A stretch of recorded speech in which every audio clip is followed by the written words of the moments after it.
포스코아이 시티는 제가 계속해서 눈여겨보는 종목이에요. 그래서 뭐 크게 어렵지 않게, 자, 좀 크게 봐야 될 것 같아요. 얘는 이 앞전 얘기는 제가 많이 드렸죠. 앞에 얘기 많이 드렸어요. 이렇게 빠졌고 여기에서 더 빠져야 될 타이밍에 안 빠지고 위로 튕겨 올라갔고, 내려가도 이상하지 않은 자리에서 안 내려오고 있어요. 그리고 오늘의 움직임을 보면 122평선을 위로 두고요.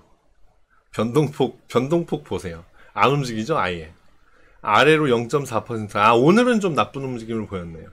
그러니까 어제가 아니죠. 지난주 금요일이죠. 지난주 금요일의 고점을 오늘도 못 뚫고 내려왔어요. 그리고 종가가 저가잖아요. 그래서 안 좋은 겁니다. 종가가 저가라서. 마지막까지 시장은 안 좋게 판단을 했단 얘기잖아요. 자, 어떤 종목을 매매를 할 때 늘상 실수하는 이유가 이 종목이 잘 올라간데 그래서 사기 때문에 실수를 합니다. 무슨 얼토당토하는 얘기냐? 이렇게 생각하기가 쉬운데요. 제가 최근에는 여기에다가 매매 원칙 아직도 있나? 없애버렸네요. 처음에 초창기에 제가 하루 종일 방송을 할 때는요, 매매 원칙이라고 방송 자막을 하나 넣어놨어요. 첫 번째 매매 원칙이 뭐냐? 손실 보지 않기였습니다. 첫 번째 매매 원칙이 돈을 많이 벌기가 아니에요. 손실 보지 않기예요. 이유가 뭐냐? 이득을 보기 위해서 움직이면 무리한 움직임을 서슴없이 합니다.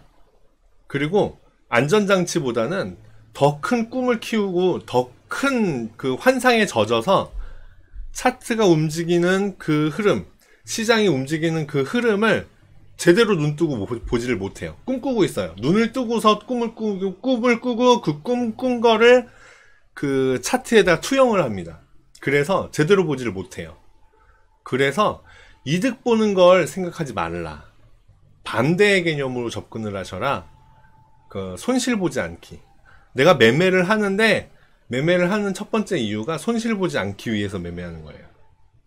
좀 웃기죠? 좀 웃긴데 그렇게 했을 때 우리가 안전장치라는 걸 만들 수 있는 겁니다. 제가 늘상 말씀드리는 우리가 가질 수 있는 안전장치가 뭐죠? 자동매매입니다. 지금 이 종목 같은 경우는 제가 그동안 맥을 계속해서 짚어드렸어요.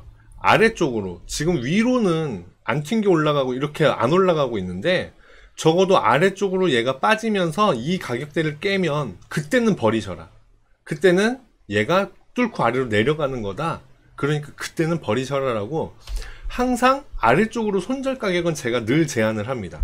지금 얘가 손절해야 될 타이밍이 여러 가지가 있어요. 성격에 따라서 혹은 본인의 매수 평균 단가에 따라서 보유 단가에 따라서 손절해야 될 타이밍을 정하시면 되는데, 일단 첫 번째, 지금 최근의 흐름은 저점을 조금씩이라도 높이면서 위로 크게 안 올라가더라도 조금씩이라도 위로 올라가고 있죠. 그래서 만들어진 게 122평선 그리고 밑으로 52평선 사이에서 짜부가 되고 있습니다. 주가가. 그죠? 요 사이에서 지금 이렇게 있는데 어느 쪽으로 뚫고 가느냐에 따라서 우리가 박스권 매매 얘기하듯이 위쪽으로 뚫고 가면 위로 가겠구나, 아래쪽으로 뚫으면 아래쪽으로 가겠구나, 이렇게 생각하시면 돼요. 그래서 첫 번째 우리가 할 수 있는 손절 타이밍이 22평선이 되는 겁니다. 아래쪽에 잘 보시면 52평선이 밑에 같이 있고요. 그 밑에 22평선이 이렇게 지키고 있습니다. 22평선이 맨 아래에 있어요. 하필 그 22평선이 각도가 아래쪽이에요. 하락한다는 뜻이죠. 62평선 아래쪽으로 이제 꺾었습니다. 얘가 이제는 올라가겠구나 할 타이밍에 올라가지도 않고 떨어지지도 않고 여기에 있어서 62평선이 결국 아래쪽으로 방향을 꺾고 있어요. 그런데 아직까지는 122평선이 수평하게 그 자리를 지키고 있죠. 그나마 다행인 거예요. 사실은 이제 올라가 줬으면 좋겠다 하는 지점이 조금씩 또 지나가고 있어요. 무슨 얘기냐면 얘가 이렇게 팍 떨어졌으니까 이렇게 한번 조정을 받고 팍 떨어질 타이밍 여기에서 안 떨어지고 이렇게 튕겨 올라갔죠. 그러면 이제 여기서 조금 머뭇머뭇 거리다가 이제 튕겨 올라가줘야지. 요거입니다. 여기 이제 오늘부터 이번 주 내에 여기서 튕겨 올라가줘야지 하는 시점이에요. 근데 혹시 안 올라가더라, 아래로 빼더라, 당연히 손절해야 되겠죠. 그 첫 번째 손절 지점이 122평선이라는 겁니다. 22평선. 22평선 얼마죠? 7,355원. 나는 평균 단가가 높아 라고 한다면 7,355원이 깨지는 순간, 아래쪽으로 뚫고 내려가는 순간 바로 터시기를 바라고, 그렇지 않고 나는 좀 버틸 수 있겠어 라고 생각하시는 분들은, 그 중간에서 얼마든지 튕겨 올라갈 수 있다라고 생각하시는 분들은 요날 3월 26일의 저점 7,230원 7,230원이 깨지면 털어버리셔야 됩니다. 근데 여기도 에이 괜찮을 것 같은데, 여기 예전에도 여기를 바닥으로 놓고 이렇게 튕겨 올라왔잖아. 그럼 얘도 요번에 여기까지 왔다가 또 갈 수 있는 거 아니야? 맞습니다. 그럴 수 있어요. 그래서 최종 여기 깨지면 절대로 더 보지 마시라 라고 말씀드리는 지점은 7,130원이 되는 겁니다. 최저점이에요. 7,130원은 깨지면 무조건 손절하셔야 됩니다. 무조건 버리고 나오셔야 돼요.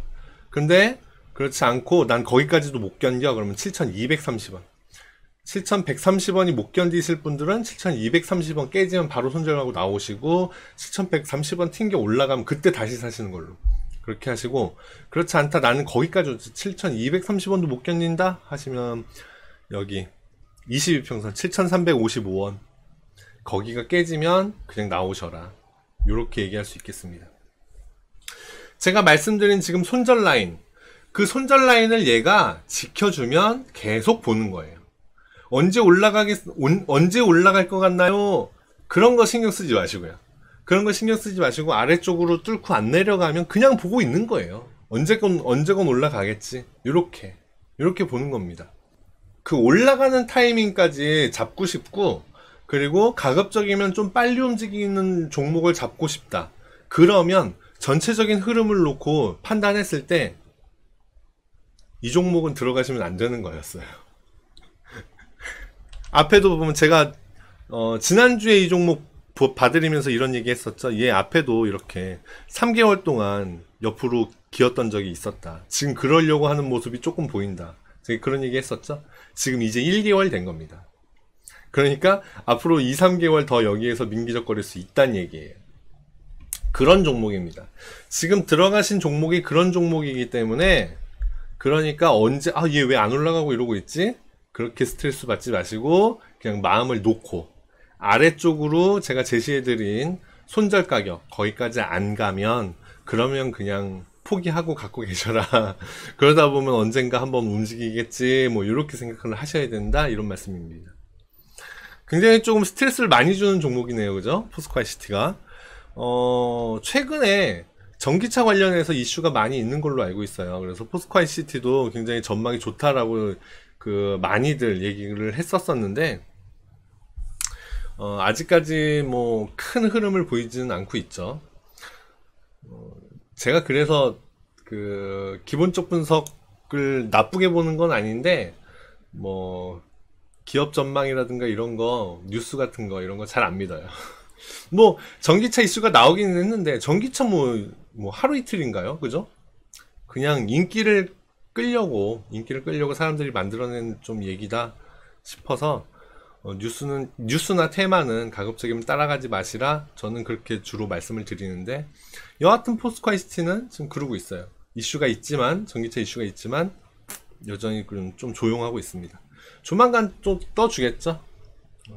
기대를 해봅니다. 이번 주에는 조금이라도 좀 올라가 줘야, 그래야 얘가 방향전환을 하겠구나 하고 생각이 될 텐데, 그때의 고점은 7,550원이 되는 거거든요. 7,550원을 뚫고 위로 올라가 주면 이제 좀 마음 놔도 되겠구나 싶을 텐데, 그때까지는 조금 긴장하고 아래쪽으로 손절 라인 잘 지켜서 보고 계셔야 됩니다. 안전장치 꼭 지키세요.